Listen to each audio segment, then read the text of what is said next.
नमस्कार, स्वागत है साहित्यिक झरोखा चैनल पर। आज हम करेंगे कहानी दुलाई वाली। किसकी कहानी है? बंग महिला की ये दूसरी कहानी है। तो आइए इस कहानी के बारे में विस्तार से जानते हैं। इसके रचनाकार कौन है? बंग महिला इसकी रचनाकार है, जिनका मूल नाम जो है वो क्या है? राजेंद्र बाला घोष है। लेकिन लेखक या छद्म नाम लेखिका के रूप में उन्होंने जो इस्तेमाल किया है छद्म नाम, वो क्या है? बंग महिला है। इस कहानी का रचनाकाल 1907 ईस्वी है। इस कहानी में जो प्रमुख पात्र है वंशीधर है, जानकी और नवल किशोर इस कहानी में प्रमुख पात्र है। तो आइए इस कहानी को देखते हैं। देखिए, दुलाई वाली कहानी में एक मध्य वर्गीय परिवार की साधारण और सामान्य सी घटना को लेकर कथानक का निर्माण किया गया है। कहानी का आरंभ रहस्य से भरा हुआ है। पूरी कथा में ये रहस्य बना रहता है कि दुलाई वाली आखिर कौन है।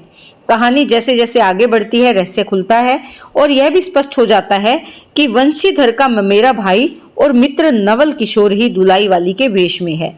और इस तरह यह एक चूहल भरी हास्यात्मक कहानी के रूप में स्पष्ट होती दिखाई देती है। तो यहाँ पर वंशीधर और नवल किशोर ये क्या है? दोनों दोस्त हैं, लेकिन रिश्ते में ये दोनों भाई लगते हैं, परंतु इनमें भाई से ज्यादा दोस्ती का नाता है। जानकी कौन है? यहाँ वंशीधर की पत्नी है। तो आइए इस कहानी को विस्तार से देखें। देखिए, कहानी का जो पहला भाग है वो कहाँ से शुरू होता है? काशी से। काशी जी के दशाश्वमेध घाट पर स्नान करके एक मनुष्य बड़ी ही व्यग्रता के साथ गोदोलिया की तरफ आ रहा था। व्यग्रता यानी तेजी के साथ, व्याकुलता के साथ। एक हाथ में मैली सी तौलिया से लिपटी हुई भीगी धोती और दूसरे में सुरती की गोलियों की कई डिब्बियां और सूंघनी की एक पुड़िया थी। उस समय दिन के 11 बजे थे। गोदोलिया की बाईं तरफ जो गली है उसके भीतर एक और गली में थोड़ी दूर पर एक टूटे मकान से पुराने मकान में वह जा घुसा। मकान के पहले खंड में बहुत अंधेरा था, पर ऊपर की जगह मनुष्य के वासोपयोगी थी, यानी मनुष्य के रहने लायक थी। नवागत नया जो वहां पर आया हुआ आदमी था, मनुष्य था, धड़ धड़ाता हुआ ऊपर चढ़ गया। वहां एक कोठरी में हाथ की चीजें रख दी और सीता सीता कहकर पुकारने लगा। क्या है? कहती हुई एक 10 बरस की बालिका आ खड़ी हुई। तब उस पुरुष ने कहा, सीता, जरा अपनी बहन को बुला ला। सीता कौन है? वंशीधर की जो पत्नी है उसकी बहन है सीता। अच्छा कहकर सीता चली गई और कुछ देर में एक नवीना स्त्री आकर उपस्थित हुई। उसे देखते ही पुरुष ने कहा, लो, हम लोगों को तो आज ही जाना है। इस बात को सुनकर स्त्री कुछ आश्चर्ययुक्त होकर और झुंझलाकर बोली, आज ही जाना होगा? यह क्यों? भला आज कैसे जाना हो सकता है? ऐसा ही था तो सवेरे भैया से कह देते। तुम तो जानते हो कि मुंह से कह दिया बस छुट्टी हुई। लड़की कभी विदा की होती तो मालूम पड़ता। आज तो किसी सूरत में जाना नहीं हो सकता। वो उसे कहती हैं, उस पुरुष को, कि तुमने कभी किसी लड़की की विदाई की तो तुम विदाई करी होती तो तुम्हें पता चलता कि लड़की का विदा होना क्या होता है। आज नहीं जा पाऊंगी। तुम आज कहती हो, हमें तो अभी जाना है। बात यह है कि आज ही नवल किशोर कलकत्ते से आ रहे हैं और से अपनी नई बहू को भी साथ ला रहे हैं, और वे अपनी नई बहू को भी साथ ला रहे हैं। सो उन्होंने हमें आज ही जाने के लिए इसरार किया है, यानी समाचार भेजा है कि आज ही जाना होगा। हम सब लोग मुगल सराय के साथ ही इलाहाबाद चलेंगे। उनका तार मुझे घर से निकलते ही मिला। इसी से मैं झट नहा धोकर लौट आया। बस अब करना ही क्या है? कपड़ा वपड़ा जो कुछ हो बांध बूंद कर घंटे भर में खा पी कर चली चलो। जब हम तुम्हें विदा कराने आए ही हैं, तब कल के बदले आज ही सही। यानी वंशीधर अपनी पत्नी को विदा करवाने के लिए अपने ससुराल आए हुए हैं। हाँ, यह बात है, नवल जो चाहे करवाएं। क्या एक ही गाड़ी में न जाने से दोस्ती में बट्टा लग जाएगा? उनकी पत्नी कहती है कि हाँ, नवल ने जो कह दिया वो तो तुम मान लोगे। अगर एक गाड़ी में नहीं जाएंगे तो क्या कोई फर्क लग जाएगा? अब तो किसी तरह रुकोगे नहीं, जरूर ही उनके साथ जाओगे, पर मेरे तो नाकों दम आ जाएगी। क्यों? किस बात से? उनकी हंसी और किससे? हंसी ठट्ठा राह में अच्छी लगती है, उनकी हंसी मुझे नहीं भाती। एक रोज मैं चौक में बैठी पुड़ियां काट रही थी कि इतने में न जाने कहां से आकर नवल चिल्लाने लगे, ए बुआ, देखा तुम्हारी बहू पुड़ियां खा रही है। मैं तो मारे शर्म के मर सी गई। हाँ, भाभी जी ने बात उड़ा दी से ही वह बोली, खाने दो, खाने पहनने के लिए तो आई ही है, पर मुझे उनकी हंसी बहुत बुरी लगी। यानी उनकी पत्नी को, वंशीधर की पत्नी को नवल किशोर का स्वभाव कोई ज्यादा पसंद नहीं था। बस इसी से उनके साथ नहीं जाना चाहती। अच्छा चलो, मैं नवल से कह दूंगा कि बेचारी कभी रोटी तक तो खाती ही नहीं, पूड़ी क्यों खाने लगी। इतना कहकर वंशीधर कोठरी के बाहर चले आए और बोले, मैं तुम्हारे भैया के पास जाता हूँ, तुम रो रुलाकर तैयार हो जाना। इतना सुनते ही जानकी देई की आंखें भर आई और आषाढ़ सावन की ऐसी झड़ी लग गई। यानी वो मायके से विदा हो रही थी तो वो उसकी आंखों से आंसू निकल आए। दूसरे भाग में वंशीधर इलाहाबाद के रहने वाले हैं। बनारस में ससुराल है, स्त्री को विदा कराने आए हैं। यानी इलाहाबाद इनको जाना है। कहाँ से जाना है? बनारस से जाना है।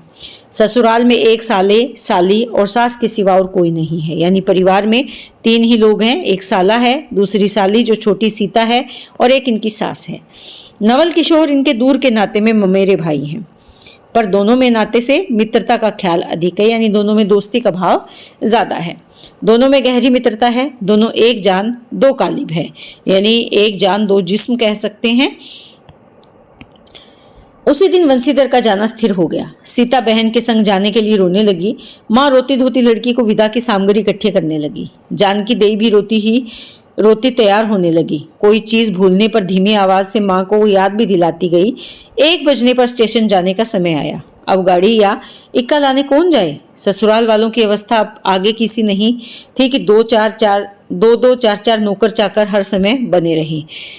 पहले समय अलग था, उनकी स्थिति अलग थी, तब घर में नौकर चाकर थे, लेकिन अब ऐसा नहीं है। सीता के बाप के न रहने से काम सब बिगड़ गया है। पैसे वाले के यहाँ नौकर चाकरों के सिवा और भी 2-4 खुशामदी घेरे रहते हैं। छूछे को कौन पूछे? यानी जो गरीब हो गया है उसे कौन पूछे? एक कहारिन है, सो भी इस समय कहीं गई है। साले राम की तबीयत अच्छी नहीं, वह हर घड़ी बिछोने से बातें करते हैं। यानी वो बीमार बिस्तर पर ही रहते हैं। तिस पर भी आप कहने लगे, मैं ही धीरे धीरे जाकर कोई सवारी ले आता हूँ, नजदीक तो है। यानी वो कहने लगे, कौन? बंसीधर का जो साला है वो कहने लगा कि मैं ले आता हूँ। लेकिन बंसीधर बोले, नहीं नहीं, तुम क्यों तकलीफ करोगे, मैं ही जाता हूँ। जाते जाते बंसीधर विचारने लगे कि इक्के की सवारी तो भले घर की स्त्रियों के बैठने लायक नहीं होती, क्योंकि एक तो उतने ऊंचे पर चढ़ना पड़ता है, दूसरे पराये पुरुष के संग एक साथ बैठना पड़ता है। मैं एक पालकी गाड़ी ही कर लूँ, उसमें सब तरह का आराम रहता है। पर जब गाड़ी वालों ने 1.5 रुपया किराया मांगा, तब वंशीधर ने मन में कहा, चलो इक्का ही सही, पहुंचने से काम है। यानी पहुंचने से मतलब है कुछ नवल किशोर तो यहाँ साथ है ही नहीं, इलाहाबाद में देखा जाएगा। यानी वो पालकी की बजाय क्या कर लेता है, इक्का कर लेता है। वंशीधर इक्का ले आए और कुछ असबाब था, और जो कुछ असबाब था इक्के पर रखकर, यानी सामान रखकर आप बैठ गई। जानकी देई बड़ी विकलता से रोती हुई इक्के पर जा बैठी। पर इस अस्थिर संसार में स्थिरता कहाँ है? यहाँ कुछ भी स्थिर नहीं। इक्का जैसे जैसे आगे बढ़ता गया, वैसे वैसे जानकी की रुलाई भी कम होती गई। सिकरोल के स्टेशन के पास पहुंचते पहुंचते जानकी अपनी आंखें अच्छी तरह पहुंच चुकी थी। यानी अब उसका रोना बंद हो गया था। दोनों चुपचाप चले जा रहे थे कि अचानक वंशीधर की नजर अपनी धोती पर पड़ी। अरे एक बात तो हम भूल ही गए, कहकर पछता सा उठे। इक्के वाले ने कान बचाकर जानकी ने पूछा, क्या हुआ? क्या कोई जरूरी चीज भूल आए? नहीं, एक विदेशी धोती पहनकर आना था, सो भूलकर विलायती ही पहन आए। नवल कट्टर स्वदेशी हुए हैं न, वह बंगालियों से भी बढ़ गए हैं। देखेंगे तो 2-4 सुनाए बिना न रहेंगे। और बात भी ठीक है, नाहक विलायती चीजें मोल लेकर क्यों रुपए की बर्बादी की जाए? देसी लेने से भी दाम लगेगा, सही रहेगा तो देश में ही। यानी इस कहानी के माध्यम से स्वदेशी चीजों को महत्व देने पर भी बल दिया गया है। जानकी जरा बोही टेढ़ी करके बोली, धोती तो धोती, पहनने से काम, क्या ये बुरी है? इतने में स्टेशन के कुलियों ने आ घेरा। वंशीधर एक कुली करके चले। इतने में इक्के वाले ने कहा, इधर से टिकट लेते जाइए, पुल के उस पार तो 1.5 दर्जे का टिकट मिलता है, यानी 1.5 गुना महंगा मिलता है। वंशीधर फिर कर बोले, अगर 1.5 दर्जे ही का टिकट लूं तो? उससे प्रश्न किया कि अगर मुझे लेना ही वही हो तो? इक्के वाला चुप हो गया। इक्के की सवारी देखकर इसने ऐसा कहा कि था तो इक्के पर बैठकर आया, पालकी में आता तो पता चलता कि ये थोड़ा ज्यादा धनवान है, लेकिन इक्के पर आया और टिकट कैसी ले रहा है, डोडे दर्जे की। यह कहते हुए वंशीधर आगे बढ़े। यथा समय रेल पर बैठकर वंशीधर राजघाट पार करके मुगल सराय पहुंचे। वहां पर पुल लांघकर दूसरे प्लेटफॉर्म पर जा बैठे। आप नवल से मिलने की खुशी में प्लेटफॉर्म की इस छोर से उस छोर तक टहलते रहे। देखते देखते गाड़ी का धुआं दिखलाई पड़ा, यानी गाड़ी आ गई। मुसाफिर अपनी गठरी संभालने लगे। रेल देवी भी अपनी चाल धीमी करती हुई गंभीरता से आ खड़ी हुई। वंशीधर एक बार चलती गाड़ी ही में शुरू से आखिर तक देख गए, पर नवल का कहीं पता नहीं। वंशीधर फिर सब गाड़ियों को टहरा गए। भीतर घुस घुस कर एक एक डिब्बे को देखा, किंतु नवल उन्हें नहीं मिले। अंत में आप खिजला उठे और सोचने लगे कि मुझे तो वैसी चिट्ठी लिखी और आप न आया, मुझे अच्छा उल्लू बनाया। अच्छा, जाएंगे कहाँ? भेंट होने पर समझ लूंगा, यानी देख लूंगा। सबसे अधिक सोच तो इस बात का था कि जानकी सुनेगी तो ताने पर ताना मारेगी, पर अब सोचने का समय नहीं। रेल की बात ठहरी। वंशीधर झट गए और जानकी को लाकर जनानी गाड़ी में बिठाया, यानी स्त्रियों का जो डिब्बा था। वह पूछने लगी, नवल की बहू कहाँ है? वह नहीं आए, कोई अटकाव हो गया, कहकर आप बगल वाले कमरे में जा बैठे। टिकट तो डोडे का था, पर डोडे दर्जे का कमरा कलकत्ते से आने वाले मुसाफिरों से भरा था, इसीलिए तीसरे दर्जे में बैठना पड़ा। जिस गाड़ी में वंशीधर बैठे थे उसके सब कमरों में मिलाकर कुल 10 ही 12 स्त्री पुरुष थे। समय पर गाड़ी छूटी। नवल की बातें और न जाने क्या अगड़ बगड़ सोचते सोचते गाड़ी कई स्टेशन पार करके मिर्जापुर पहुंची। तीसरे भाग में मिर्जापुर में पेटराम की शिकायत शुरू हुई। उसने सुझाया कि इलाहाबाद पहुंचने में अभी देरी है, यानी अब जो वंशीधर है उनका पेट गुड़गुड़ाने लगा। चलने के झंझट से अच्छी तरह उसकी पूजा किए बिना ही वंशीधर ने बनारस छोड़ा था, यानी बनारस से वो कुछ खा पी कर नहीं चले थे। इसीलिए आप झट प्लेटफॉर्म पर उतरे और पानी के बम्बे से हाथ मुंह धोकर एक खोमचे वाले से थोड़ी सी ताजी पूड़ियां और मिठाई लेकर निराले में बैठ आपने उन्हें ठिकाने पहुंचाया, यानी भोजन किया। पीछे से जानकी की सुध आई। भोजन करने के बाद उन्हें अपनी पत्नी की याद आई। सोचा कि पहले पूछ लूं, तब कुछ मोल लेंगे, क्योंकि स्त्रियां नटखट होती हैं। वह रेल पर खाना नहीं पसंद करती। पूछने पर वही बात हुई। तब वंशीधर लौटकर अपने कमरे में आ बैठे। यदि वह चाहते तो वे इस समय डोड़े में बैठ जाते, क्योंकि अब भीड़ कम थी, पर उन्होंने कहा थोड़ी देर के लिए कौन बखेड़ा खड़ा करे। अब भी वो अपनी पत्नी के पास नहीं बैठे। वंशीधर अपने कमरे में बैठा तो 2-1 मुसाफिर अधिक दिख पड़े। आगे वाले में से एक उतर भी गया था। जो लोग थे सब तीसरे ही दर्जे के योग्य जान पड़ते थे। अधिक सभ्य कोई थे तो वंशीधर ही थे। उनके कमरे में पास वाली जगह में एक भले घर की स्त्री बैठी थी। वह बेचारी सिर से पैर तक ओढ़े, सिर झुकाए, एक हाथ लंबा घूंघट काढ़े, कपड़े की गठरी सी बनी हुई बैठी थी। वंशीधर ने सोचा इनके संग वाले भद्र पुरुष के आने पर उनके साथ बातचीत करके समय बिताएंगे, यानी जो स्त्री बैठी है भले घर की दिखाई देती है, इनके साथ जो पुरुष है उनसे बातचीत करके थोड़ा टाइम पास कर लेंगे। 1-2 करके तीसरी घंटी बजी। तब वह स्त्री कुछ अचकचा कर थोड़ा सा मुंह खोलकर जंगले के बाहर देखने लगी। जो ही गाड़ी छूटी वह मानो कांप सी उठी। रेल का देना लेना तो हो ही गया था, अब उसको किसी की क्या परवाह। अपनी स्वाभाविक गति से वो चलने लगी, यानी रेल अब अपनी गति से चल रही थी। प्लेटफॉर्म पर भीड़ न थी, केवल 2-4 आदमी रेल की अंतिम विदाई तक खड़े थे। जब तक स्टेशन दिखलाई दिया तब तक वह बाहर ही देखती रही, फिर अस्पष्ट स्वर से रोने लगी। उस कमरे में 3-4 प्रौढ़ा ग्रामीण स्त्रियां भी थी। एक जो उनके पास ही थी कहने लगी, अरे इनकरई मनई तो ना ही आई लेन, यानी इनका जो मनुष्य है या जो मानव है या जो पति है वो नहीं आया हो, देखो रोवल करई थन, यानी अब वो रो रही है। दूसरी, अरे दूसरी गाड़ी में बैठा हुई है, यानी दूसरी गाड़ी में बैठ गया होगा। पहली, दूर वो रही, ये जनानी गाड़ी थोड़ी है कि ये कोई जनानों का डिब्बा थोड़ी है, इसमें तो सारे ही बैठ सकते हैं। दूसरी, तो भूल तो कहूँ, कहकर दूसरी भद्र महिला से पूछने लगी, कौने गांव उतरगू बेटा, यानी वो उससे पूछने लगी कि कौन से गांव में उतरोगी बेटा। मिर्जेपुरा चढ़ी हो न। इसके जवाब में उसने जो कहा वह सुन न सकी। तब पहली बोली, हम पूछिला न, हम कहाँ उतरबू हो। आइया इलाहाबाद इलाहाबाद, तो कहने लगे कि इलाहाबाद से आई हो, कहाँ उतरोगी, पूछने लगी दूसरी स्त्री। दूसरी, इलाहाबाद कौन गांव ही गोइया, यानी इलाहाबाद के किस गांव से। पहली, अरे नाहिन जनल प्रयाग जी जहाँ मनई मकर नाहे जाला, यानी प्रयाग जहाँ मकर स्नान किया जाता है। दूसरी, भला प्रयाग जी काहे न जानित, ले काहे के नाही, तोहरे पंच के धर्म से 4 दाई नहाए चुकी हैं, ऐसो को सोमवरी और गहन दका दका लाग रहा तउन तोहिर काशी जी नहाए गई रहे। तो यहाँ पर वो अपनी बात कहती है कि मैं वहाँ इतनी बार नहा चुकी हूँ, इतनी बार नहा चुकी हूँ, काशी गई हूँ, यानी स्त्रियाँ आपस में बातचीत कर रही हैं। पहली आवे जाए के तो सब औते जात बटले बाटेन, हुन यह साइत तो बिचारो विपत में न पड़ल बाटिन। हे हम 5 हई राजघाट टिकस कटौली, मोंगल के सराय उतरले ही होते पुनः चढ़ ली। तो ये अपने बारे में बता रही है कि वो किस रास्ते से आई है और उन्हें कहाँ किस स्टेशन पर जाना है। दूसरी, ऐसे एक दाई हम आवत रहे, एक मिली औरों मोरे संगे रही, दे कौन टिसनिया इन कौन से स्टेशन पर उकर मलकीवा उतरे से कि जुरते ये गड़िया खुली।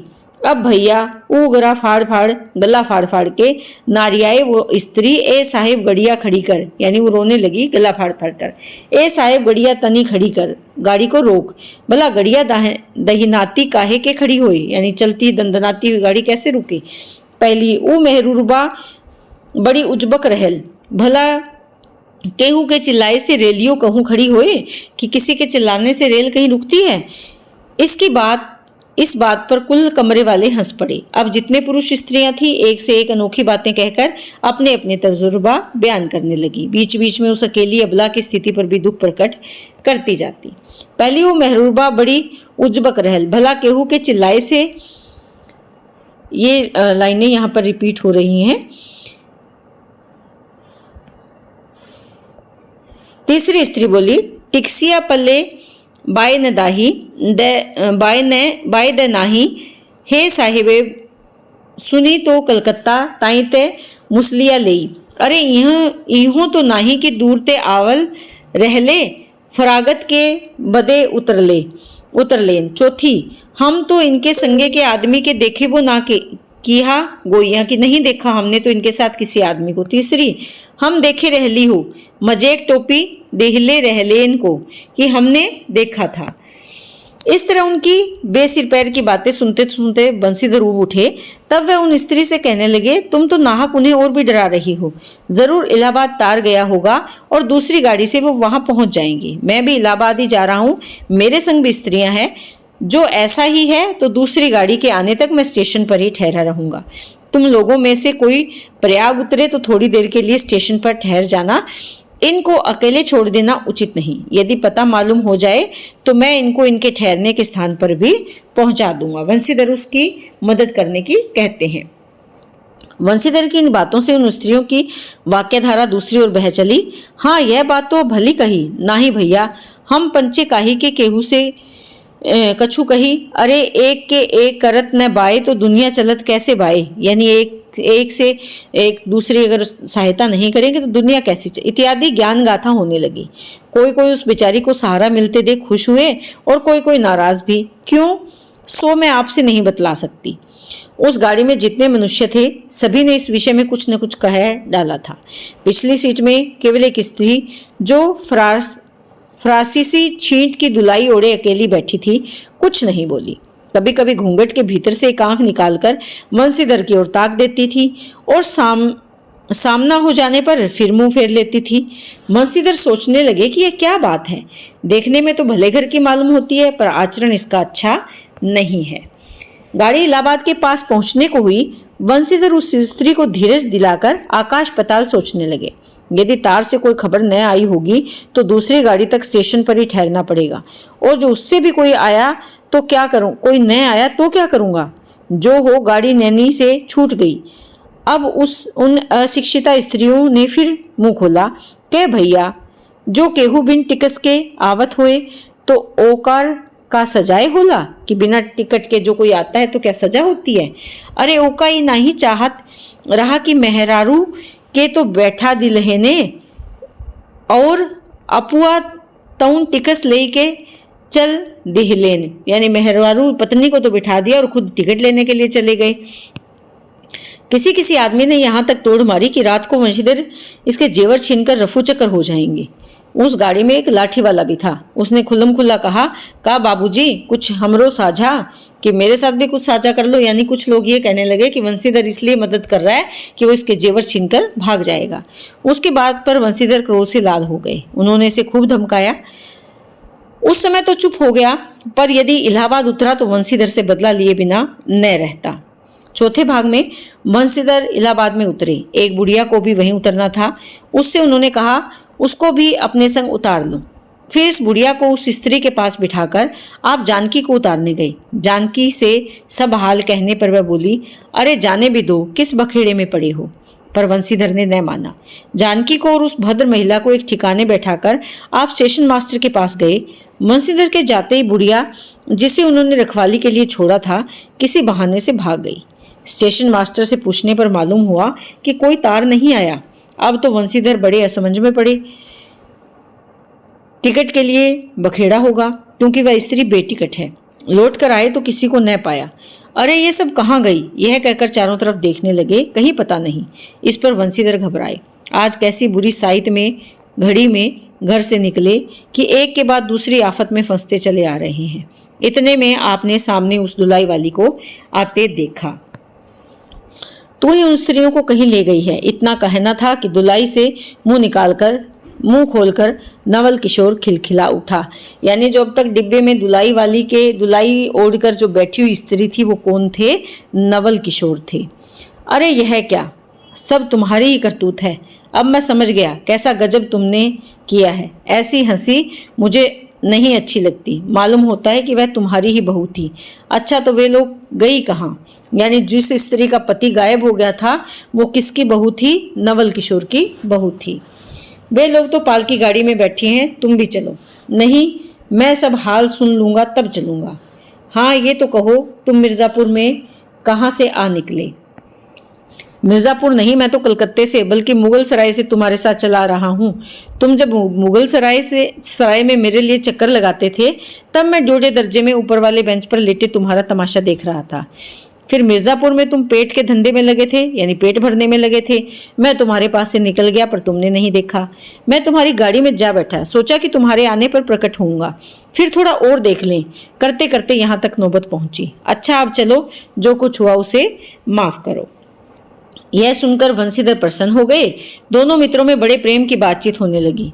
वंशीधर बोले, मेरे ऊपर जो कुछ बीती सो बीती, पर वह बेचारी जो तुम्हारे गुणवान के संग पहली ही बार रेल से आई थी बहुत ही तंग हुई। उसे तो तुमने नाहक रुलाया। वह बहुत ही डर गई। कौन? जो वो स्त्री थी जिसका पति गायब हुआ था, वो किसकी पत्नी थी? नवल किशोर की। उसके बारे में वंशीधर कहते हैं, नहीं जी, डर किस बात का था? तुम दोनों गाड़ी में न थे? हाँ, पर यदि मैं स्टेशन मास्टर से इतला कर देता तो बखेड़ा खड़ा हो जाता न। अरे तो क्या, मैं मर थोड़े गया था। 4 हाथ की दुलाई की बिसात ही कितनी, कि सिर्फ 4 हाथ की दुलाई के नीचे ही तो था, उसकी बिसात कितनी। इसी तरह बातचीत करते करते दोनों गाड़ी के पास आए। देखा तो दोनों मित्र वधुओं में खूब हंसी हो रही थी। यानी वंशीधर की पत्नी जानकी और नवल किशोर की पत्नी दोनों हंस रहे थे। जानकी कह रही थी, अरे तुम जानो क्या, इन लोगों की हंसी ऐसी होती है।